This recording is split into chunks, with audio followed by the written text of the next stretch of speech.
വിവിധ ആവശ്യങ്ങൾ ഉന്നയിച്ച് ഓട്ടോ ടാക്സി ടെമ്പോ ഡ്രൈവേഴ്സ് യൂണിയന്റെ നേതൃത്വത്തിൽ പട്ടാമ്പി ഓറിയന്റ് ഇൻഷുറൻസ് ഓഫീസിലേക്ക് മാർച്ച് നടത്തി. CITU ജില്ലാ കമ്മിറ്റി അംഗം TV ഗിരീഷ് സമരം ഉദ്ഘാടനം ചെയ്തു. കേന്ദ്ര സർക്കാരിന്റെ അശാസ്ത്രീയമായ പുതിയ ട്രാഫിക് നിയമ പരിഷ്കരണങ്ങൾ പിൻവലിക്കുക, യുക്തിസഹമല്ലാത്ത കാര്യങ്ങൾക്ക് വാഹനങ്ങളുടെ പെർമിറ്റ് സസ്പെൻഷൻ, ഡ്രൈവറുടെ ലൈസൻസ് സസ്പെൻഷൻ തുടങ്ങിയ നിയമങ്ങൾ പിൻവലിക്കുക, അന്യായമായി വർദ്ധിപ്പിക്കുന്ന ഫീസുകൾ, ഇൻഷുറൻസ് പ്രീമിയം എന്നിവ പിൻവലിക്കുക, ഇന്ധനവില വർധനവ് തടയുക തുടങ്ങിയ ആവശ്യങ്ങൾ ഉന്നയിച്ച് auto taxi tempo drivers union CITU Pattambi division കമ്മിറ്റിയുടെ നേതൃത്വത്തിൽ പട്ടാമ്പി ഓറിയന്റൽ ഇൻഷുറൻസ് ഓഫീസിലേക്ക് മാർച്ച് സംഘടിപ്പിച്ചു. CITU ജില്ലാ കമ്മിറ്റി അംഗം TV ഗിരീഷ് ഉദ്ഘാടനം ചെയ്തു.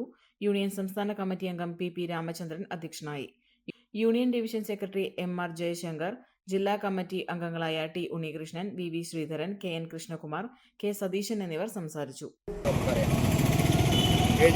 ബജറ്റിലുൾപ്പെടെ 6 വർഷത്താണ് BJPയുടെ നേതൃത്വത്തിലുള്ള നരേന്ദ്രമോദിയുടെ ഗവൺമെന്റ് നിലനിൽക്കുന്നത് എന്ന് ആ ബജറ്റ് അവതരണത്തിലെല്ലാം തന്നെ നമുക്ക് കാണാൻ കഴിയും.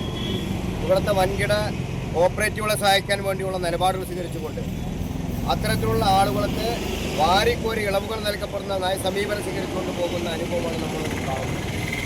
നേരെ മറിച്ച് വളരെ ദുർബലമായ ജനവിഭാഗങ്ങളെ, തൊഴിലാളികളെ, കർഷകരെ എല്ലാം തന്നെ രണ്ടാംതരം പൗരന്മാരാക്കി മാറ്റുന്ന തരത്തിലേക്കുള്ള പ്രവർത്തനങ്ങൾ കൊണ്ടുവരുന്ന സ്ഥിതിയാണ് ഇപ്പോൾ നമുക്ക് കണ്ടുകൊണ്ടിരിക്കുന്നത്.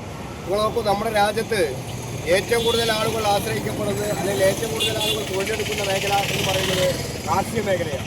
കാഴ്ചയുടെ കരുതലുമായി കൂറ്റനാട് അലീന കണ്ണടകൾ. നിങ്ങളുടെ കണ്ണുകൾക്ക് ഇനി മികച്ച സുരക്ഷയും കൃത്യമായ പരിചരണവും നൽകാൻ കൂറ്റനാട് ടൗണിൽ തൃത്താല റോഡിൽ അത്യാധുനിക സൗകര്യങ്ങളോടെ പ്രവർത്തിക്കുന്നു അലീന കണ്ണടകൾ.